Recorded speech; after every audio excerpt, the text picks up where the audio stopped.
नमस्कार दोस्तों, स्वागत है आप सभी का ऑनलाइन एडा स्टडी यूट्यूब चैनल पर। इस वीडियो में हम बात कर रहे हैं एक बड़ी और लेटेस्ट अपडेट के बारे में जो कि संबंधित है ब्रेकिंग न्यूज़ आप सभी के लिए निकल कर आ रही है।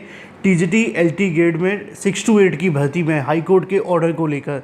जी हाँ दोस्तों, टीजीटी हो या एलटी को हो या इसके अलावा 6 to 8 की नई भर्ती, इसको लेकर मामला हाई कोर्ट में चल रहा है और हाई कोर्ट की तरफ से बहुत सारी चीज़ें आप सभी के लिए निकल कर आ रही है और जो सही सटीक ऑथेंटिक जानकारी है वो आपको इस चैनल के माध्यम से दी जा रही है। इसी बीच अगर बात की जाए 41,000 पदों पर होगी नई जूनियर शिक्षक भर्ती को लेकर, साथ ही साथ एलटी ग्रेड और टीजीटी में टीईटी लागू के बारे में और बीएड छात्रों के लिए क्रांतिकारी फैसले के बारे में डिटेल में बात करेंगे। चैनल को सब्सक्राइब करके बेल आइकन को दबा लें और वीडियो को लाइक कर दें जिससे कि आपको रियल ऑथेंटिक जानकारी ऑनलाइन एडा फॉर स्टडी यूट्यूब चैनल के माध्यम से मिलती रहे।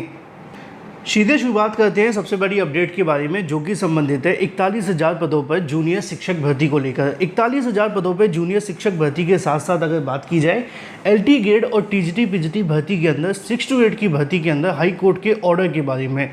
और ये जो ऑर्डर है वो निश्चित तौर पर उन बीएड करने वाले अभ्यर्थियों की ज़िंदगी को पूरे तरीके से बदल करके रख रहा है, क्योंकि आप जानते हैं कि बीएड करने वाले जो अभ्यर्थी हैं बड़ी संख्या में होते हैं और ऐसे में जो बीएड करने वाले अभ्यर्थी होते थे उनको एक बड़ी भर्ती में मौका मिलता था, जिस भर्ती को आमतौर पे आप कहते थे प्राइमरी की भर्ती। लेकिन सुप्रीम कोर्ट ने ये कहते हुए इनकार कर दिया बीएड को शामिल करने से कि जो बीएड करने वाले अभ्यर्थी हैं वो प्राइमरी में पढ़ाने के लिए एलिजिबल नहीं है। क्यों? क्योंकि उनको जो ट्रेनिंग दी जाती है वो बीटीसी डीलेड करने वाले अभ्यर्थियों की बराबरी में नहीं है, इसलिए उनको ब्रिज कोर्स करवाया जा रहा है। अब ये तो चलो एक अलग मामला है बीएड और बीटीसी का, इस पर हम कभी आपको पहले बता चुके हैं, बताने की आवश्यकता है नहीं है। लेकिन अब एक नया मामला आपके सामने आया था जहाँ पर बात थी कि टीजीटी और एलटी की भर्ती के अंदर टीईटी को लागू किया जाए। अब इसके आने के बाद से अभ्यर्थी दो गुटों में बंट गए थे, है ना। लेकिन आप जानते हैं कि हाई कोर्ट क्या करेगा। हाई कोर्ट तो वही बताएगा जो आपके तथ्य हैं उन पर ऑर्डर देगा। हाँ, आप उस डिसीज़न को माने ना माने या उस डिसीज़न को आगे ले जाएं, चाहे आप सुप्रीम कोर्ट जाएं, डबल बेंच जाएं, जो आपके रास्ते खुले हुए हैं वहाँ से आप चीज़ें कर सकते हैं। लेकिन कोर्ट का काम तो यही है ना कि वो तथ्यों को ध्यान में रखते हुए अपना फैसला सुनाएगा। अब कोर्ट के अंदर बात क्या है? बात ये थी कि टीजीटी और एलटी के अंदर टीईटी लागू किया जाए। अब टीजीटी और एलटी में जो टीईटी लागू किया जा रहा था वो आपका 6 to 8 वाला था, यानी कि जूनियर का टेट, ठीक है।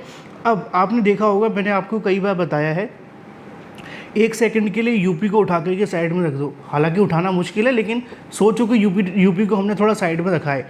आप किसी अन्य राज्य में देखें, सभी जगह पर टीजीटी और पीजीटी भर्तियों में अलग से टीईटी करवाया जाता है। अगर टीईटी नहीं भी होता है, सेंटर की वैकेंसी उठा करके देखो तो वहाँ पर 6 to 8 का टीईटी लिया जाता था। उसकी वजह क्या थी? उसकी वजह ये थी कि 23/8/2010 को एनसीटीई ने एक आदेश जारी किया था जिसमें उन्होंने कहा था कि शिक्षक बनने के लिए टीईटी अनिवार्य है। और आप अभी भी जानते होंगे कि एनसीटीई के माध्यम से अभी भी वर्तमान में नया टीईटी लाने की तैयारी की जा रही है और वो टीईटी भी टीजीटी पीजीटी और एलटी ग्रेड की भर्ती को लेकर है।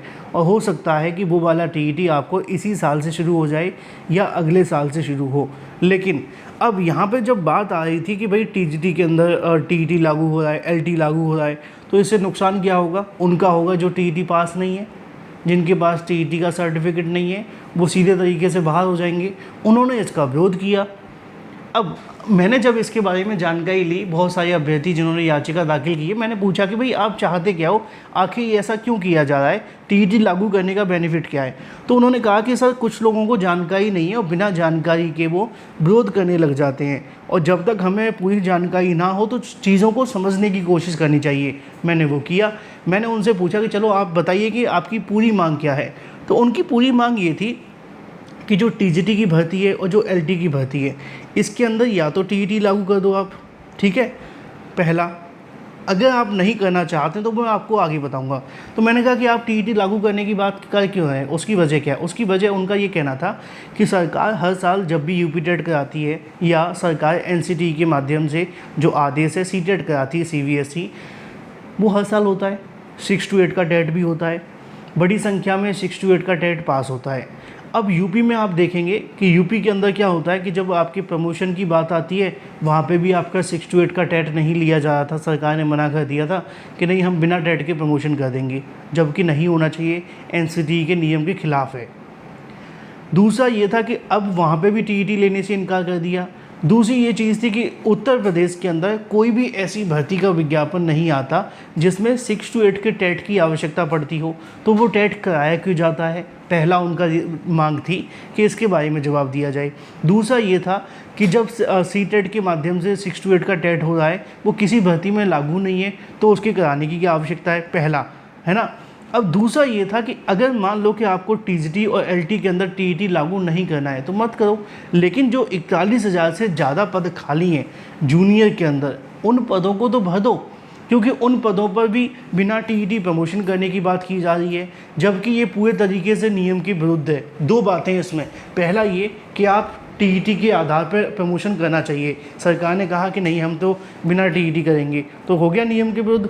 दूसरा ये है कि आप कहीं किसी विभाग के अंदर 100% पदों को प्रमोशन के माध्यम से नहीं भर सकते। हाँ, आप कुछ परसेंट पदों को भर सकते हो। देखो, आप 100% ना तो ना कर सकते हैं और ना हाँ कर सकते हैं, यानी कि ना तो आप 100% पदों को प्रमोशन के माध्यम से भर सकते हैं और ना ही 100% पदों को आप सीधी भर्ती के माध्यम से। उसकी वजह है क्योंकि जो उसमें मौजूद हैं उनको भी एक प्रमोशन लेने का हक है, वो सच है, लेकिन इसमें सरकार ये कर सकती है ना कि कुछ परसेंट पदों पर भर्ती निकाल दे और कुछ परसेंट पदों पर प्रमोशन कर दे। इससे क्या होगा, दोनों ही अभ्यर्थियों का जो विवाद है वो खत्म हो जाएगा। लेकिन सरकार ने जो नियम बदलाव किया 2013 के बाद से जूनियर की भर्ती आई नहीं और बीएड करने वाले अभ्यर्थियों के पास ऐसा कोई मौका नहीं है, तो यहाँ पर अभ्यर्थियों की मांग बिल्कुल साफ है कि या तो टीजीटी और एलटी ग्रेड की भर्ती में टीईटी लागू करो, अगर नहीं करना है तो जो 6 to 8 का हर बार हम टीईटी कराते हैं उसके मद्देनज़र जो 6 to 8 के पद खाली हैं उनका विज्ञापन निकालो,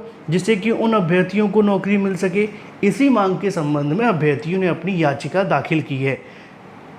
छात्रों से वार्ता करने के बाद एक बात तो कन्फर्म हो रही है कि ये क्रांतिकारी ऑर्डर साबित हो सकता है। कैसे साबित हो सकता है कि या तो अगर अभ्यर्थियों के पक्ष में फैसला आया तो टीईटी लागू हो जाएगा, अगर अभ्यर्थियों के पक्ष में फैसला नहीं आता है तो ऐसी कंडीशन में 41,000 से ज़्यादा जो पद हैं उसको लेकर कहीं ना कहीं रास्ता साफ हो सकता है और वो रास्ता बीएड करने वाले अभ्यर्थियों को नई भर्ती दिला सकता है, क्योंकि वर्तमान में बीएड के पास में टीजीटी और एलटी की भर्ती तो है लेकिन उनमें इतनी पदों की संख्या नहीं है जितनी बेसिक शिक्षा विभाग के अंडर में आने वाले प्राथमिक विद्यालयों के अंदर है। अब देखना दिलचस्प होगा आगे होता है क्या। इस मामले को लेकर कल सुनवाई होने जा रही है, मैंने आपको बताया है 21 तारीख को लेकर इसकी सुनवाई होगी और जो भी पल पल की जानकारी होगी सबसे सटीक सबसे पहले आपको ऑनलाइन अडाफर स्टडी यूट्यूब चैनल के माध्यम से दे दी जाएगी। इसलिए चैनल को सब्सक्राइब करके बेल आइकन को दबा लेना और वीडियो को लाइक कर देना। मैं मिलता हूँ आपसे अगले वीडियो में और किसी नई और बड़ी अपडेट के साथ। Thank you for watching this video.